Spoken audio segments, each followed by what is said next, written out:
বান হইতেছে, আমাদের ঈদ হইতেছে, আর আমি আপনাদের মাঝে আসবো না। এই তো আমাদের পিঠার আয়োজন হইতেছে, রুটি পিঠা বানাবো। কোরবান বলি কথা, রুটি আর মাংস চলবে। আমি যে আপনাদের মাঝে নিয়ে আসবো না সেটা কে হয়? এই দেখেন, এই যে আমার শাশুড়ি আমাকে পিঠার ইয়াটা কাইটা ধরে দিচ্ছে, কারণ গাছ থাকলে গাছের নিচে সেটা বড় গাছ হতে পারে না। গাছের নিচে গাছ থাকলে গাছ করতে হয় না। তো এই আমার শাশুড়িকে বললাম আমাকে কাইটা ধরে দেওয়ার জন্য। তাই আমি কাইগুলি ধরতেছি আমার শাশুড়ি।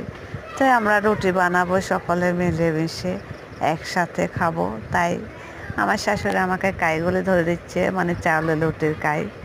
আমাদের যারা চিটংয়ের মানুষ তারা বেশি বুঝবে, আর যারা অন্য ডিস্ট্রিক্টের লোক তারা একটু বুঝতে পারবে পারবে না। তারা এখন তো সকালে এগুলি বানাচ্ছে। দেখেন, এগুলিকে ভালো করে মুড়তে হবে, না হলে রুটিগুলি সফট হবে না।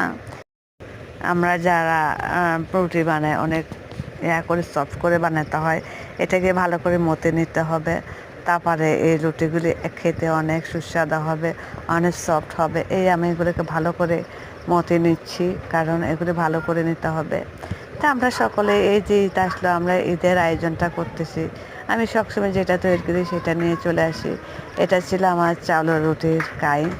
এই যে আমি লুটি ফুরি ফেলতেছি দুই পাইয়া চুলা দিয়ে, এই যে রুটিগুলি হয়ে যাচ্ছে, অনেকগুলা রুটি।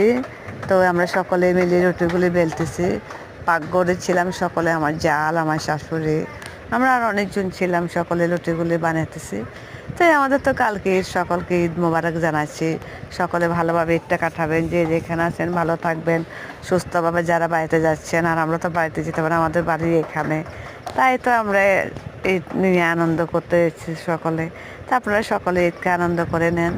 ঈদ তো আস এখান থেকে বিদায় নিচ্ছি। সকলে ভালো থাকবেন। ভালো লাগলে একটা সাবস্ক্রাইব করবেন। যারা আমার এই ভিডিওটি দেখবেন প্লিজ প্লিজ একটা সাবস্ক্রাইব করবেন, পাশে থাকবেন। আর এই আমার লুটিগুলো কেমন হয়েছে একটু কমেন্ট করে জানিয়ে ফেলবেন।